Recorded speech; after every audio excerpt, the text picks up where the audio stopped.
Total revenue and average revenue. Total revenue क्या होता है हमारा, जितने माल बेचा मल्टीप्लाइड बाय उसकी सेलिंग प्राइस, टोटल रेवेन्यू आ गया। एवरेज रेवेन्यू क्या हुआ, टोटल रेवेन्यू को डिवाइड कर दो नंबर ऑफ यूनिट सोल्ड से। नंबर ऑफ यूनिट सोल्ड से, हाँ, प्रोड्यूस से नहीं। अभी तो हम ये अज्यूम करें जितने प्रोड्यूस के सारे बिक गए, कोई क्लोजिंग इन्वेंटरी नहीं है। पर एक आपको हेडिंग नजर आ रही है मार्जिनल रेवेन्यू की भी, ठीक है। मार्जिनल रेवेन्यू का मतलब यहाँ पर आपके लिए रिक्वायर्ड नहीं है, लेकिन मैं शुरू से मार्जिनल का मतलब इसलिए बताना चाह रहा हूँ और अभी तक बताता आया हूँ ताकि आप वो साइंस पकड़ लो मार्जिनल की, क्योंकि इकोनॉमिक्स के बहुत सारे जो डिसीजन मेकिंग है वो रेलिवेंट डिसीजन मेकिंग होती है। रेलिवेंट से मुराद ये है कि मार्जिनल के बेसिस पे होती है कि अगले यूनिट से कितना फर्क पड़ेगा। मिसाल के तौर पे अगर 2 लेबर्स हैं, वो 10 चेयर्स बनाते हैं मिलके, तो ऑन एवरेज पर लेबर शायद 5 बन रही है। देखो ना, 10 चेयर्स बना रहे 2 लेबर, तो लेबर्स यहाँ हैं, काम करने वाले यहाँ हैं और क्वांटिटी प्रोडक्ट की यहाँ पर लिखी हुई है। तो एवरेज अगर प्रोड्यूस देखें इनका, तो 10 डिवाइड बाई 2 पर लेबर 5 बन रहा है, सही। लेकिन तीसरा लेबर आने से अगर 18 चेयर्स हो जाती है तो आप कहोगे एवरेज पर लेबर 6 है। पर अगर आप 2 से तीसरे पे जाना है कि नहीं ये डिसीजन लेने लगे हो, तो आप से मार्जिनल को देखोगे कि एक इजाफी ने कितना फ़ायदा ऐड किया, सही है।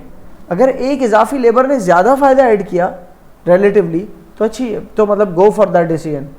लेकिन अगर एक इजाफी लेबर ने मतलब 2 से 3 किए लेकिन 12 हो रही है चेयर्स, तो आप कह रहे हो पर लेबर जो 4 एवरेज आ रही है। एवरेज आप 4 कर रहे हो, वो इस वजह से 4 आ रही है, जो पिछले 2 थे ना वो 5-5 बना रहे हैं, एक और इजाफा कर रहे हो तो उससे 2 चेयर बना रहे हो, तो it's not a good option, सही है।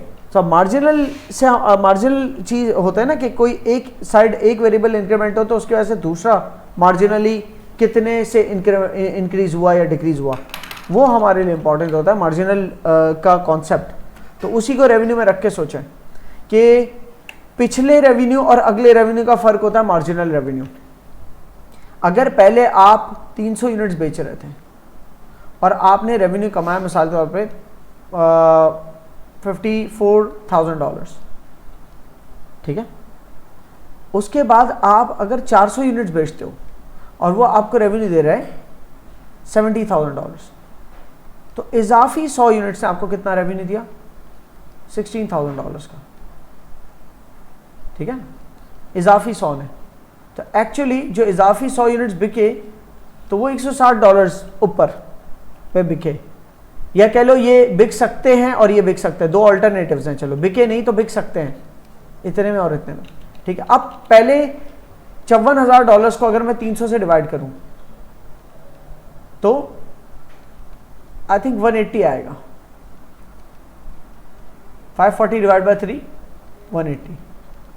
तो पहले जो 300 यूनिट्स बिक रहे हैं वो ऑन एवरेज $180 की प्राइस पे बिक रहे हैं ईच, और इजाफी 100 यूनिट जो आप बेचने जा रहे हो वो ऑन मतलब वो हर यूनिट $160 का बिकेगा। So let's shall we go for it और नॉट, ये वाला डिसीजन है, सही ना। तो पता चला नहीं हमारी तो कॉस्ट ही $160 आ रही है, तो कहने को रेवेन्यू में अच्छा लग रहा है आपको, but let's not go for it, क्योंकि जो जितने का रेवेन्यू में इजाफा होगा $70,000 तक पहुंचने के लिए, उतने की तो 100 यूनिट्स की कॉस्ट है। तो इससे तो 300 यूनिट्स ही सेल करे $54,000 में।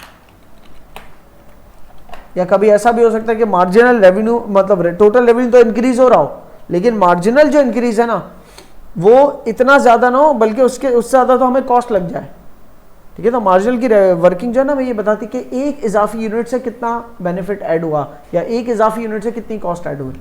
तो यहाँ पर मार्जिनल रेवेन्यू की बात हो रही है, तो मतलब फर्दर इंक्रीज इन रेवेन्यू कैसे आया, तो इसका फॉर्मूला लिखा है रेवेन्यू 2 माइनस रेवेन्यू 1, मतलब करंट रेवेन्यू ऑल्टरनेटिव 2 के अंदर कितना रेवेन्यू का $70,000 और ऑल्टरनेटिव 1 में कितना $54,000, ठीक है। तो ये बस अभी रिक्वायर्ड नहीं है, इसलिए इसके ऊपर ज़्यादा वर्किंग भी नहीं की भी, ये आपको पता भी नहीं होना चाहिए इस स्टेज पे, कोई मसला नहीं है, पता है तो